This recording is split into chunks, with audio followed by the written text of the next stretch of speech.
नमस्कार, आप देख रहे हैं न्यूज वन इंडिया का ई कॉन्क्लेव। मैं हूं आपके साथ जॉय यादव। चर्चा कर रहे हैं कोरोना के साथ और कोरोना के बाद हमारी दुनिया कैसी होगी। हमारी दुनिया, ये एक बड़ा सवाल इस वक्त है और इसी को लेकर हम एक सकारात्मकता के तौर पर चर्चा करना चाह रहे हैं और तमाम दिग्गज हमारे साथ मेहमान लगातार जुड़ भी रहे हैं। फिलहाल हमारे साथ जुड़ गए हैं डीजी जेल आनंद कुमार सिंह। आनंद जी, स्वागत है आपका। जी धन्यवाद। क्योंकि आप लोगों के सामने भी बहुत सारे चैलेंजेस आए हैं और क्योंकि आप डीजी जेल हैं और जेल में इस वक्त अलग अलग तरह की प्रयास किए जा रहे हैं, चाहे वो मास्क बनाने की बात हो, चाहे पीपी किट बनाने की बात हो। लेकिन इस बीच चिंता का विषय ये भी शुरू हुआ कि जो संक्रमण है वो जेल तक भी पहुंच गया। इन तमाम चुनौतियों से पार पाने के लिए आप लोग किस स्तर पर प्रयास कर रहे हैं?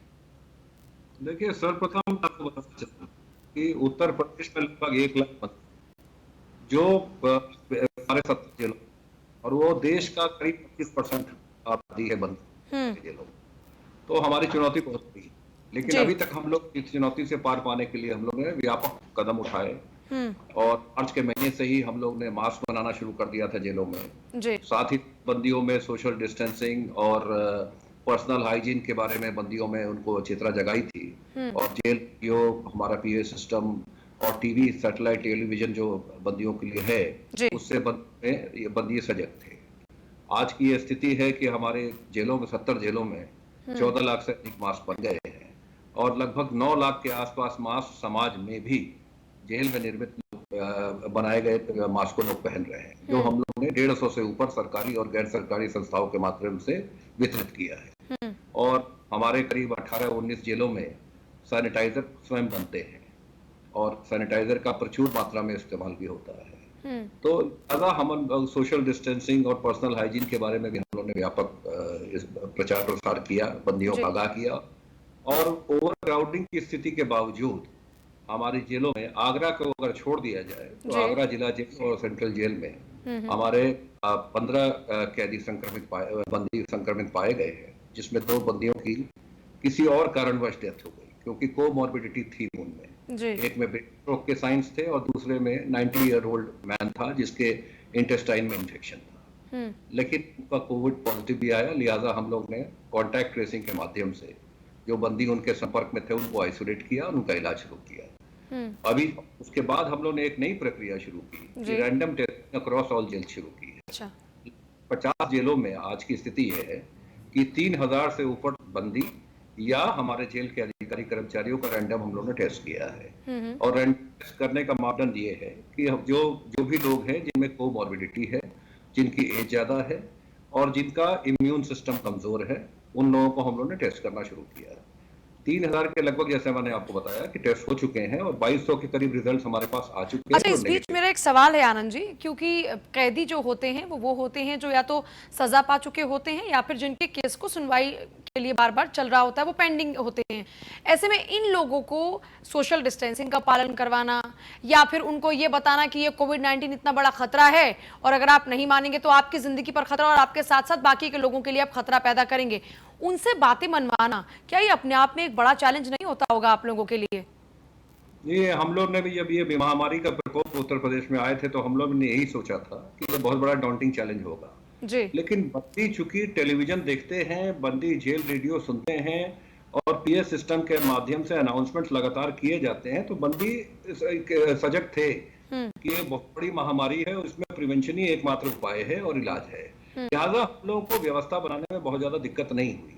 और आप ये देखिए कि ये बंदियों ने मास्क बनाने में अपना व्यापक योगदान दिया है। आज उत्तर प्रदेश की जेलों ने एक तरीके का रिकॉर्ड ऑफ सॉर्ट्स एस्टेब्लिश किया है। 14 लाख से अधिक मास्क बनाना, मेरे ख्याल से किसी प्रदेश में जेलों में ऐसी व्यवस्था नहीं हुई है और ये रिकॉर्ड है हमारे लिए। और बंदियों ने इसमें स्वतः बड़ी स्वेच्छा से अपना योगदान दिया है और न केवल अपने लिए बल्कि उनका इस आशय से उन्होंने काम किया है कि समाज के व्यक्तियों को मास्क मिले और वो समाज के व्यक्ति बच सके। अच्छा सर, मेरे 2 सवाल आ रहे हैं, क्योंकि देखिए बहुत ज्यादा मुश्किल घड़ी जब आई तो जिन कैदियों को उनकी जिंदगी में सुधार आए या फिर उनके व्यवहार में सुधार आए या फिर वो एक अच्छे नागरिक बनकर बाहर निकले, इसीलिए ही उनको सजा के लिए जेलों में भेजा जाता है और इसीलिए जेलों के अंदर भी बहुत सारे ऐसे सुधार को लेकर प्रोग्राम चला जाते हैं ताकि वो एक बेहतर नागरिक बन पाए। और ऐसे में इस कोरोना की घड़ी में आप लोगों के प्रयास भी सफल रहे हैं। वाकई जिस तरह से आमतौर पर इन लोगों को हैंडल करना, जैसे आपने भी कहा कि एक बहुत बड़ा चैलेंज होता है इनके जरिए मास्क बनाना, या फिर इनका डेडिकेशन ही है ये लोगों के लिए और अपने देश के लिए कि ज्यादा से ज्यादा मास्कों का उत्पादन हो, ताकि जिस कमी से लोग जूझ रहे हैं वो तक कमी पूरी की जा सके। जी बिल्कुल, आपने बिल्कुल सही बात की है कि ये बहुत बड़ी चुनौती है, लेकिन इस चुनौती से पार पाने में हम लोग सक्षम हुए हैं और ये बंदियों के लगातार योगदान से ही हुए हैं। इसमें कोई जोर जबरदस्ती नहीं है। आज बंदी स्वेच्छा से योगा कर रहे हैं, प्राणायाम कर रहे हैं, काढ़ा भी बंदियों को दिया जा रहा है और कई तरह के कार्यक्रम जेलों में चल रहे हैं। बंदी लगातार मास्क पहनते हैं, 2 से 3 मास्क प्रत्येक बंदी के पास है और सोशल डिस्टेंसिंग का यथासंभव पालन भी किया जा रहा है। बंदी लगातार हैंड वॉश, सैनिटाइजर का यूज कर रहे हैं। जो जेलों में हमारे अच्छा, बैरक्स हैं, मैं इसकी कम्युनल इनसाइड एरियाज स्टोरी हैं, आपसे समझना चाहूंगी। कोरोना संकट काल शुरू होता है और शुरुआती दौर में तो जेलों को फिर भी थोड़ा सेफ माना जा रहा था कि वहां पर लोगों की गैदरिंग बंद कर दी गई, किसी से किसी को मिलने नहीं दिया जा रहा था। जो लोग अंदर थे सिर्फ वही लोग अंदर थे, तो संक्रमण का चांसेस वहां पर कम था। वो बात और है कि धीरे धीरे वहां पर भी संक्रमण फैला, लेकिन शुरुआत कैसे हुई? धीरे धीरे ये चैलेंजेस आने शुरू हुए, आप लोगों ने स्ट्रैटेजीज बनाई, कैसे लोगों को बचाएं, कैसे समाज में इन कैदियों के जरिए भी उनका योगदान सुनिश्चित करें। देखिए, मार्च के महीने में जब ये महामारी के प्रकोप भारत में बहुत कम था और ये महामारी के प्रकोप विदेशों में ज्यादा था, तो हम लोगों ने टीवी के माध्यम से ये सुना था कि अमेरिका में और यूरोप की कुछ कंट्रीज में मास्क की बहुत किल्लत है और मास्क की आवश्यकता अनुसार सप्लाई नहीं थी। लिहाजा हम लोग ने ये जेल मुख्यालय पे ये निर्णय लिया और रणनीति बनाई कि ये महामारी हमारे प्रदेश में भी आ सकती है।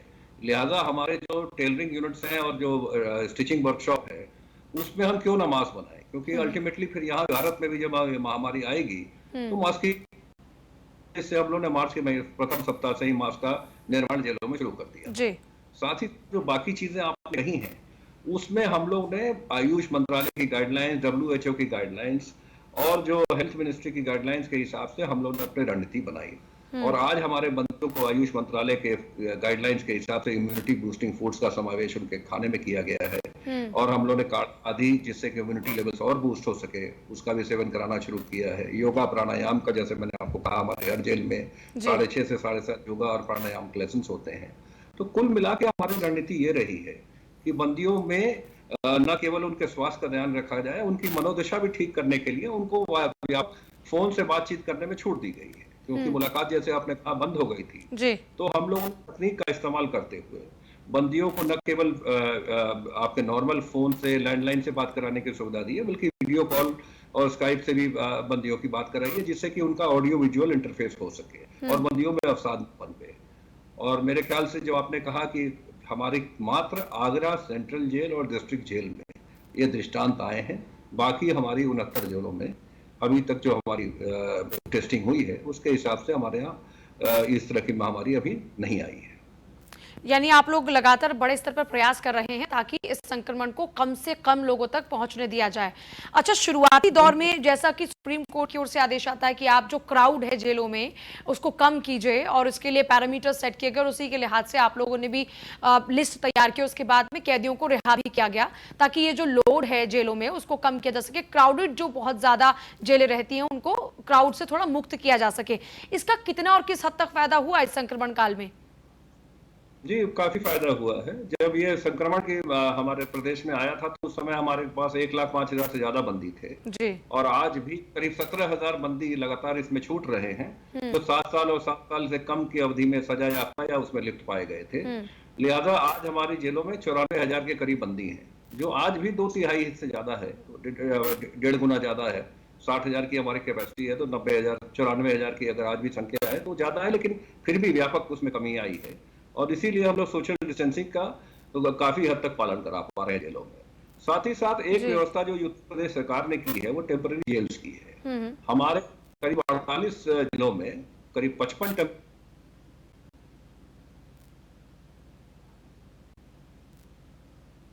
आनंद जी आपके पास वापस लौटेंगे, कनेक्शन थोड़ा जी कंप्लीट कीजिएगा बात आनंद जी। तो मेरा ये कहना था कि हमारे जो बंदी हैं जो पकड़े जाते हैं उनको पहले टेम्पररी जेल में लॉन्च किया जाता है, उनका कोविड-19 टेस्ट किया जाता है और कोविड-19 टेस्ट में नेगेटिव आने की दशा में ही उनको 14 दिन के क्वारंटीन के बाद मेन जेल में ट्रांसफर किया अच्छा, जाए, ये अभी आप जिससे अभी कि अभी फिलहाल का जो सिस्टम है वो बता रहे हैं, क्योंकि अभी टेम्पररी जेल तैयार की गई है, वहां पर पहले जो भी गिरफ्तारियां हो रही हैं उनको वहां रखा जाता है, देन उसके बाद टेस्ट होने के बाद ही उनको रवाना किया जाता है मुख्य जेल में, आप ये बता रहे हैं? संक्रमण जेल में ना आए, और ये एक सफल व्यवस्था है, मैं कहूँगा। अच्छा, क्योंकि अब माहौल बदला है, इस संकट काल को आप कैसे देखते हैं? क्योंकि आप लोग तो इतने सारे कैदियों को, अलग अलग तरह तरह के क्रिमिनल से आप लोगों का दो चार होना होता है, लगातार आप उनके साथ में उनका व्यवहार देखते हैं, आप उनके ऑब्जर्वेशन रखते हैं, उनको सुधारने का जिम्मा आपके ऊपर खास तौर पर होता है। तो अभी संकट काल के बाद में आप क्या परिवर्तन देख रहे हैं अपने इस कार्य क्षेत्र में? देखिए, मैं इतना आपको कहूंगा कि संकट काल में बंदियों में और जेल प्रशासन में एक अच्छी बॉन्डिंग हुई है। बंदियों में जो एक टिपिकल रूप से एक एनिमोसिटी होती थी, एक फीलिंग ऑफ ये होता था कि एलियनेशन होते था जेलों में जब वो आते थे, उसमें व्यापक कमी आई है। और बंदियों ने देखा है कि जेल प्रशासन एम्पैथेटिक है उनके नीड्स की ओर, और जेल प्रशासन लगातार, या जेल डॉक्टर हो या पैरामेडिकल स्टाफ हो या जेल तंत्र पूरा, उनकी स्वास्थ्य के लिए, उनकी मनोदशा के लिए चिंतित है, और लगातार ऐसे नियम कानून बना रहा है जिससे कि बंदियों की मनोदशा सही रहे। जब ये ऐसी स्थिति बंदियों में देखने को उनको मिली है, तो उनमें भी व्यापक सहयोग की भावना जगी है, और जेल प्रशासन के साथ मिलजुल करके बंदी नियमों का पालन कर रहे हैं, और एक अच्छी बॉन्डिंग जिसको कहता हूँ, एक healthy relationship within the rules between the jail administration और इनमेट्स के बीच में डेवलप हुई है इस समय संकट की घड़ी में। अच्छा, क्योंकि अब जो कैदी रिहा हुए हैं फिलहाल कुछ टाइम के लिए, अब उनको वापस लाने का सिलसिला भी धीरे धीरे शुरू होगा। कई दफा ऐसा होता है कि कुछ कैदी जिनको थोड़ी सी फिर से बाहर की हवा लगती है, वो परेशानियां खड़े करने शुरू कर देते हैं अलग अलग तरीके से। वो अपने पास पुलिस की पैंतरेबाजी भी होती है, अपने रूल्स रेगुलेशन के अंडर में उनको फिर से वापस लाया भी जाता है, लेकिन नहीं लगता कि ये लोग फिर से थोड़ी सी मुश्किलें बढ़ाएंगे जिनको भी रिहाई मिली है? देखिए, इन लोग को कंडीशनल पैरोल या कंडीशनल बेल मिली है, और ये शुरुआती तौर पे ये 2 महीने के लिए दी गई थी from the date of release. अगर कोविड की महामारी के दृष्टिगत ये आवश्यक हुआ तो इसको एक्सटेंड भी किया जाएगा, लेकिन इन सब की सूची जिला प्रशासन को दे दी गई है। सबके बारे में जिला प्रशासन और कंसर्न थाना निगाह रखे हुए है, और इनकी गतिविधि पे भी वॉच कर रहा है। तो इसलिए जब इनको ये पता है कि अगर वो अपराध में लिप्त होंगे तो फिर आगे किसी भी हाल में ना पैरोल का इंटाइटलमेंट होगा और ना बेल मिलेगी। लिहाजा मेरा एक्सपेक्टेशन ये है कि इनमें से ज्यादातर लोग समय से वापस आ जाएंगे और किसी अपराध में इस दौरान लिप्त नहीं होंगे, क्योंकि इनको पता है कि अगर इस तरह की गतिविधि में वो शामिल होंगे तो फिर बड़ी कठोर कानूनी कार्रवाई उनके खिलाफ होगी। अच्छा, बाहर की दुनिया, जो जेल के बाहर की दुनिया है और जो जेल के अंदर की दुनिया है वो अलग होती है। जेल के बाहर की दुनिया में इस कोरोना काल में बहुत सी स्थितियां बदली, जैसे लोगों को मजबूरन अपने घरों में ही रहना पड़ा, मजबूरन लोगों को अपने घरों से ही लोगों को कांटेक्ट करना पड़ा, घर से ही काम करना पड़ा, जबकि लोगों को घर में कैद होना अपने आप में एक सजा जैसा लग रहा था शुरुआती दौर में, लेकिन धीरे धीरे लोगों ने इसको एक्सेप्ट किया। लेकिन क्या जेल के भीतर भी कुछ लोगों ने बदलाव महसूस किए, या वहां पर भी कुछ ऐसा था जो इस कोरोना काल के दौरान में ही अलग से हुआ हो? देखिए, कोरोना काल के दौरान में जेलों में चूंकि मुलाकात बंद कर दी गई, लिहाजा बंदियों में अवसाद डेवलप करना स्वाभाविक था। लेकिन इस अवसाद को हम लोगों ने भांप लिया, और भांप करके इसमें ऐसे कदम उठाए जिससे बंदी को टेलीफोन की सुविधा में व्यापक छूट दी गई। बंदी जब चाहे अपने परिजनों से बात कर सकता है, हालचाल ले सकता है और दे सकता है। और बंदियों को ज्यादा चिंता अपनी न होकर अपने परिजनों को थी, क्योंकि बंदी ये जानते थे कि जेल में वो हमेशा सुपरविजन में रहते हैं, मेडिकल सुपरविजन हो या एडमिनिस्ट्रेटिव सुपरविजन हो, उनका देखभाल की जा रही है। लेकिन बंदियों को अपने परिजनों की चिंता रहती है, और लिहाजा इसलिए हम लोगों ने उनको व्यापक छोड़ दी है कि आप बात करें, स्काइप से करें, वीडियो कॉल से करें और लैंडलाइन से भी करें, और इससे अवसाद में व्यापक कमी देखी गई है जेलों। ठीक है सर, बहुत शुक्रिया आपका इस पूरी बातचीत के लिए। देखिए, ई कॉन्क्लेव के जरिए हम ये कोशिश कर रहे हैं कि एक सकारात्मक वाली चर्चा हो, सकारात्मकता चारों तरफ होनी चाहिए, क्योंकि जब भी मुश्किल घड़ी आती है वहां पर जब आप पॉजिटिव रहेंगे तभी आप किसी समस्या का समाधान ढूंढ सकते हैं और खुश रह सकते हैं, और हम चाहते हैं आप खुश रहें, स्वस्थ रहें। छोटा सा ब्रेक यहाँ पर ले रहे हैं, ई कॉन्क्लेव लगातार जारी है।